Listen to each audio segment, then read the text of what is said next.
ಆಸೆ ನಿರಾಶರಾಗಿದೆ. ಆದರೆ ನಡೆದಿರುವಂಥ ವಿದ್ಯಮಾನಗಳು ನೋಡುವಂಥ ಸಂದರ್ಭದಲ್ಲಿ ಕೇವಲ ರಾಹುಲ್ ಗಾಂಧಿಗೆ ಅನ್ನಲಾದಂತಹ ಒಂದು ಪದ ಬಳಕೆ ಮಾಡಿದ್ದಕ್ಕೆ ರಾಜಣ್ಣ ಅವರಿಗೆ ತತ್ಕ್ಷಣದಲ್ಲೇ ವಜಾ ಮಾಡುವಂತಹ ಕೆಲಸ ಮಾಡ್ತಾರೆ.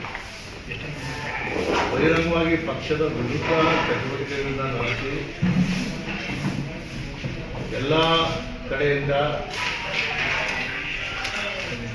ಏನು ಮಾಹಿತಿ ಸಂಗ್ರಹ ಮಾಡಿಕೊಂಡು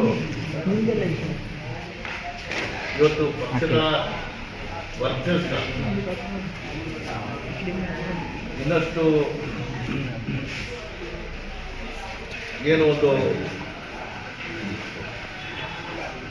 ದಟ್ಟವಾದಂತಹ ನಿರ್ಧಾರಗಳನ್ನ ತಗೊಳ್ಳುವಂಥದ್ರಲ್ಲಿ ವರಿಷ್ಠರು ಕೊಟ್ಟಂತಹ ತೀರ್ಮಾನವನ್ನು ಅಂತಿಮವಾಗಿ ನಾವೆಲ್ಲ ಒಪ್ಪಬೇಕಾಗುತ್ತೆ. ಮೈಸೂರು ಪ್ರಾಂತ್ಯಕ್ಕೆ ಸಿಕ್ಕತಕ್ಕಂತಹ ಒಂದು ಶಕ್ತಿ ಅಥವಾ ಗೌರವ ಅದು ಸಿಗದೇ ಇರುವಂಥ ಬೇಸರ ಕೂಡ ನಮಗೆ ಪಕ್ಷದ ಚಟುವಟಿಕೆಯನ್ನು ಜಮೀರಾಮದಲ್ಲಿ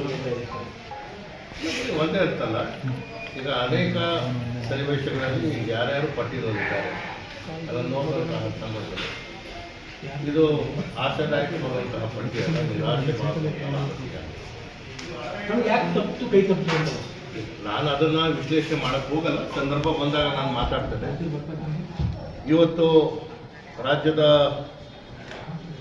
ಪರಿಪೂರ್ಣವಾದಂತಹ ಸಚಿವ ಸಂಪುಟ ರಚನೆ ಆಗ್ತಾ ಇರುವಂಥ ಹಿನ್ನೆಲೆಯಲ್ಲಿ ಆಗಿರುವಂಥ ಎಲ್ಲರಿಗೂ ಅಭಿನಂದನೆಗಳನ್ನ ಸಲ್ಲಿಸ್ತೇನೆ. ಆದರೆ ಈ ಭಾಗಕ್ಕೆ ಆಗಿರುವಂಥ ಅನ್ಯಾಯ ಅದು ಎಷ್ಟು ಕಾಣ್ತಾ ಇದೆ. ಯಾರ ವಿರುದ್ಧ ಈಗ ಮಾತಾಡೋದು ಅದಕ್ಕೆ ಕಾಲ ಬರುತ್ತೆ. ನಾನು ಇವತ್ತು ನನ್ನ ಕೋಪ ಆಗಿರ್ಬೋದು, ಕ್ರೋಧ ಆಗಿರ್ಬೋದು, ನಿರಾಶರಾಗಿರುವಂತಹ ನೊಂದಿರುವಂತಹ ಮನಸ್ಸಿರ್ಬೋದು, ಆ ಯಾವುದೇ ಪದಗಳ ಬಳಕೆ ಮಾಡಿದೆ ನಾನು ಕಾಂಗ್ರೆಸ್ಸಿನ ಶಿಸ್ತಿನ ಸಿಪಾಯಿಯನಾಗಿ ಪಕ್ಷದಿಂದ ಇದ್ದೀನಿ.